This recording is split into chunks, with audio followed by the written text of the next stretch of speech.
안녕하세요 여러분. 오늘 영상은요 간헐적 단식과 저탄 다이어트를 하는 제 아침, 점심, 저녁 메뉴를 보여드리고요. 그리고 이게 영양상으로 어떤지까지 좀 자세히 보여드리려고 합니다.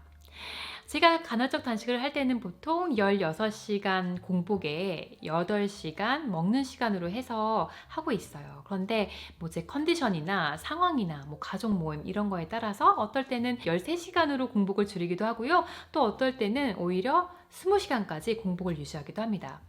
네, 그리고 저의 저탄 다이어트는요, 저탄 고지가 아니라 저탄 고 식이섬유 다이어트입니다.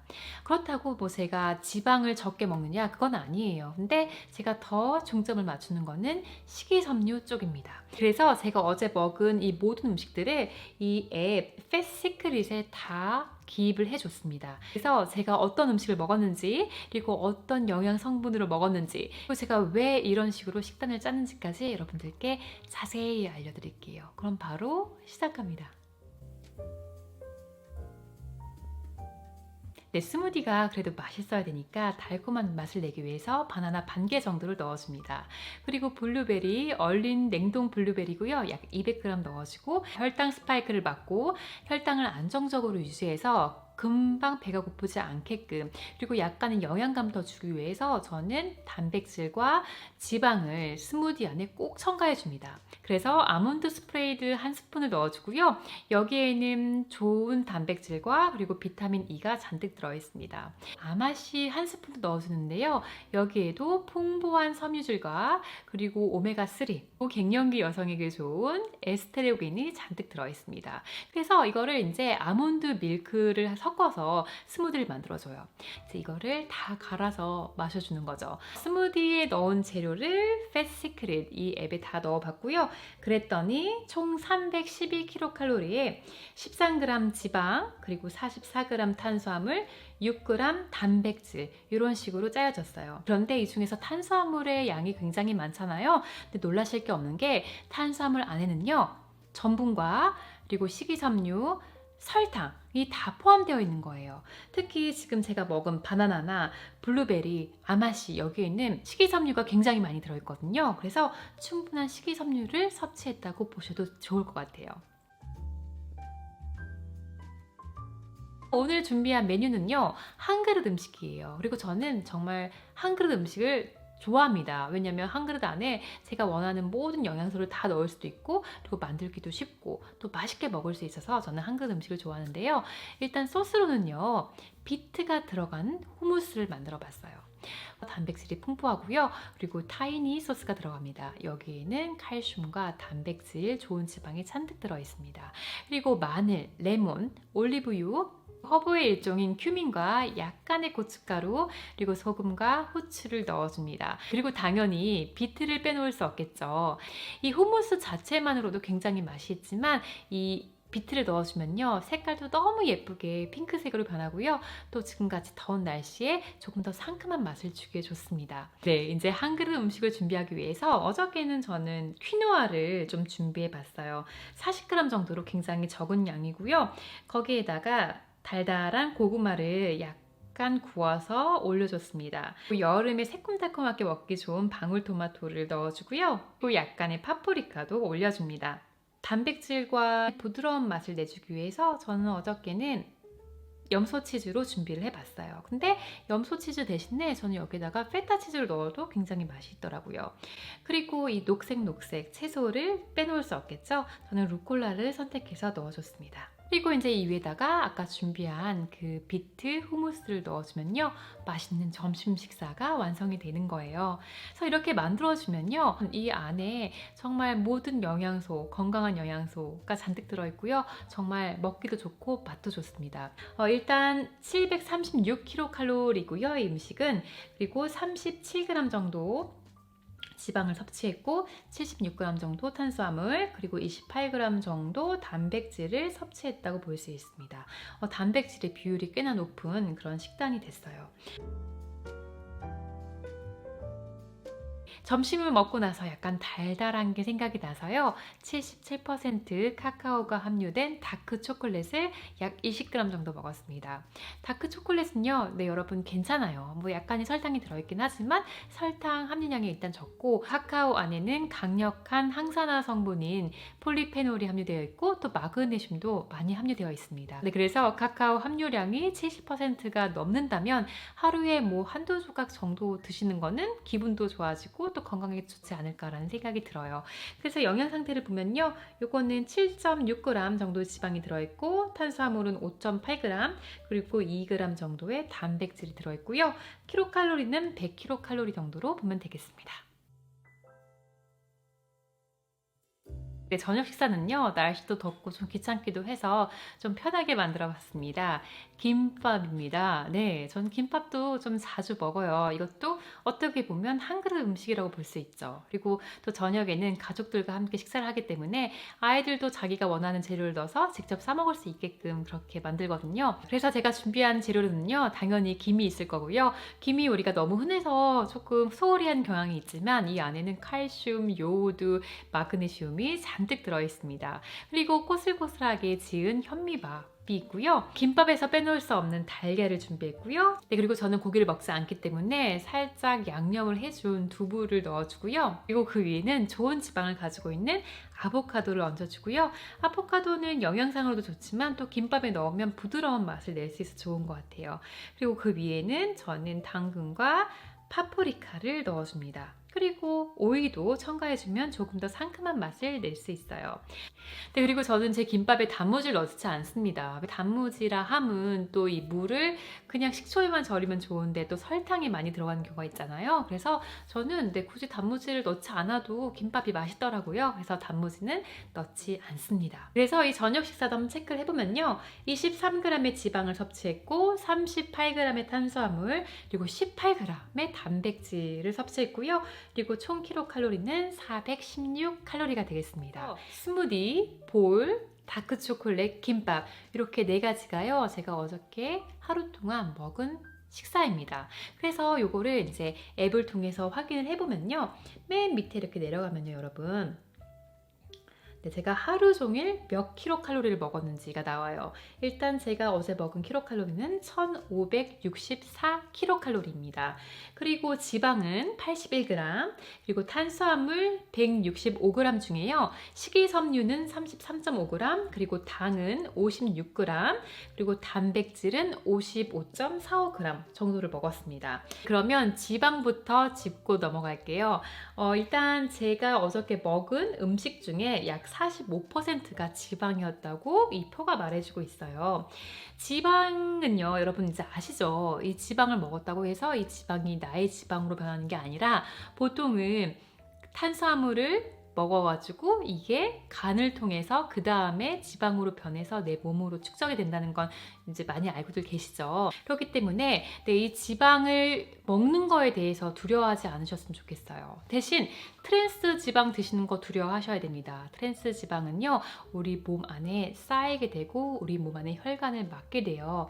트랜스 지방이 많은 음식은 다 아시죠? 여러분 뭐 튀긴 음식이 대표적이고요. 특히 식물성 기름 고열로 가열을 하시면 이 트랜스 지방이 많이 있고 또 마가린, 트랜스 지방 덩어리입니다. 절대 드시면 안 되는 것들이에요. 근데 이런 게 아니라 제가 먹었던 뭐 아마시라든지 아보카도, 올리브 오일, 타이니 소스 이런 거는요, 질이 좋은 불포화 지방이 잔뜩 들은 우리 세포에 좋은, 우리 두뇌에 좋은 그런 지방들입니다. 그래서 이런 지방들을 충분히 섭취해 주시는 게 좋고요. 거기에다가 지방을 어느 정도 섭취하시면 그만큼 포만감이 오래 가서 한 2-3시간이 지나도 허기가 지지 않습니다. 그래서 좋은 지방들 좀 많이 섭취해 주시는 게 좋고요. 이제 탄수화물을 보면요, 총 165.93g을 제가 어저께 섭취를 했습니다. 그리고 이 아래를 보면은 이제 식이섬유와 당으로 나눠지게 되어 있어요. 식이섬유는 제가 총 33.5g을 섭취를 했는데요. 하루 식이섬유 권장량은요, 여성 같은 경우에는 25g, 그리고 남성 같은 경우에는 35g 정도로 볼 수 있습니다. 그런데 현대인들이 보통 평균적으로 약 15g 정도의 식이섬유밖에 섭취를 못한다고 해요. 그렇게 보면 저는 월등히 높게 식이섬유를 먹고 있다고 볼 수 있고요. 또 당연히 하루 권장량도 충분히 섭취하고 있습니다. 근데 식이섬유가 중요한 이유는요, 첫 번째, 식이섬유는 배에 들어가면은 위와 장에서 불게 됩니다. 그러니까 야채를 드신다고 생각을 하면요, 그 야채에 들어있는 식이섬유가 배에서 이렇게 불게 돼요. 그러면 먹었던 것보다 더 양이 많아지기 때문에 포만감이 좋아서 배가 고프지 않기 때문에 과식을 한다든지 중간중간에 간식을 먹는 거를 방지할 수 있고요. 그리고 두 번째는 식이섬유는 장 건강에 굉장히 좋습니다. 식이섬유는 소화가 되지 않기 때문에 그 수분을 잔뜩 머금은 상태에서 장까지 가게 됩니다. 그러면서 이 우리의 변을 조금 더 부드럽게 만들어줘서 변비가 생기는 걸 방지해주고요.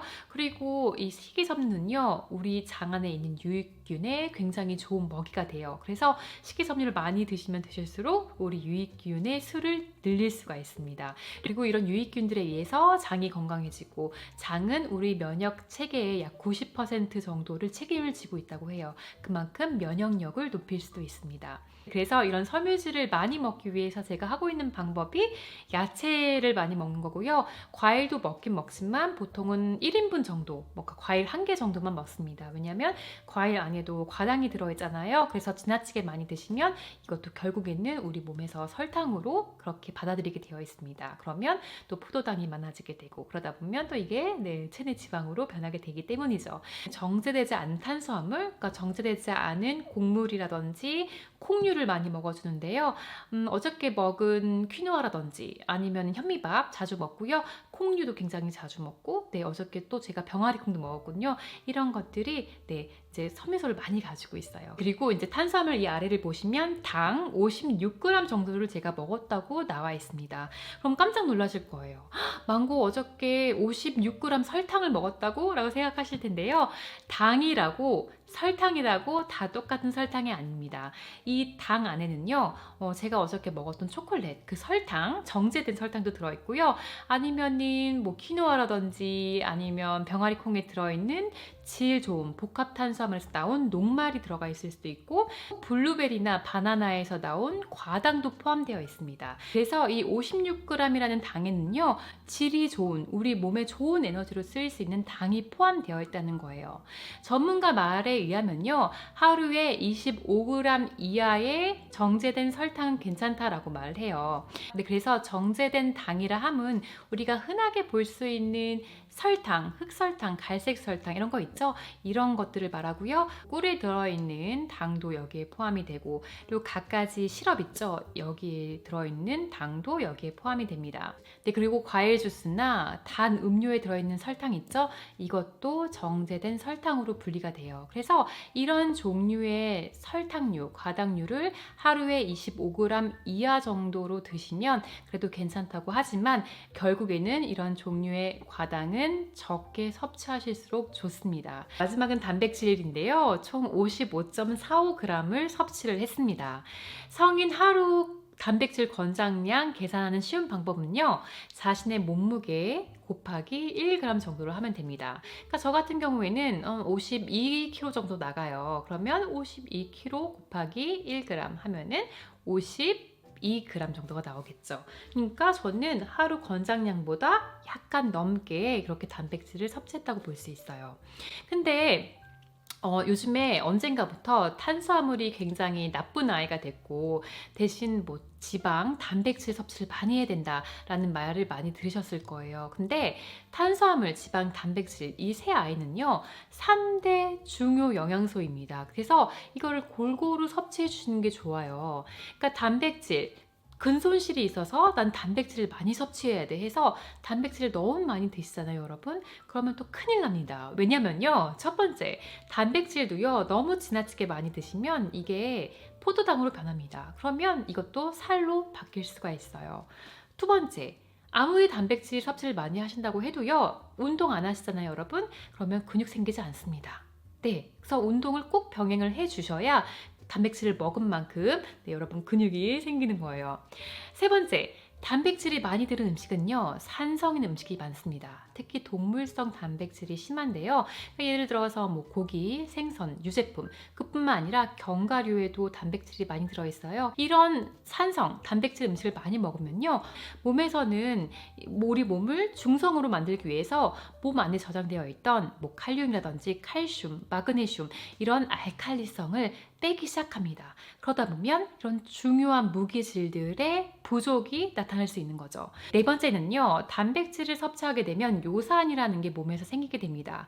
그런데 이 요산이 너무 많아지고 몸 밖으로 잘 배출이 되지 않으면요, 우리 관절 같은데 자리를 잡고 쌓이기 시작해요. 그러다 보면 골다공증이나 통풍, 신장결석 같은 그런 병이 생길 수도 있습니다. 다섯 번째는 단백질을 소화하는 과정에서 질소가 생기게 되는데요. 단백질을 과다 섭취하면 그만큼 질소가 많이 생겨서 신장에 무리를 줍니다. 그래서요, 단백질 우리 몸에 꼭 필요한 영양소 맞습니다. 그런데 적절한 양을 드셔주는 게 굉장히 중요합니다. 네, 여러분, 그래서 오늘 영상은요, 간헐적 단식과 저탄 다이어트를 하는 제가 하루 종일 뭘 먹고 왜 이런 식으로 음식을 먹는지 자세하게 보여드리는 영상이었습니다. 오늘 제가 보여드린 이 영상만 보시고 그냥 비슷하게 먹어봐야 되겠다로 끝내시는 게 아니라 일단 여러분들이 어떤 식으로 식사를 하고 계신지, 어떤 영양 성분을 덜 먹고 계신지 등을 조금 파악하시는 게 중요한 것 같아요. 그래서 제가 오늘 계속 말씀드렸던 이 팻시크릿이라는 앱 있죠? 이걸 일단 다운 받으시고요. 이걸로 한 일주일 정도 여러분들이 식사하시는 거를 정확하게 한번 기입해 보세요. 그러면 일주일 이후에 내가 어느 영양 성분을 덜 먹고 있구나, 내가 너무 당을 많이 먹는구나, 식이섬유를 너무 적게 먹는구나, 이런 것들을 한눈에 보실 수 있을 거예요. 그러면 어떤 식으로 여러분들의 식단을 짜야 될지 아이디어가 생기지 않을까라는 생각이 듭니다. 네, 여러분, 그래서 오늘 영상이요, 여러분들께 도움이 됐기를 바라고 저희는 다음 주 영상에서 만나요. 그때까지 안녕!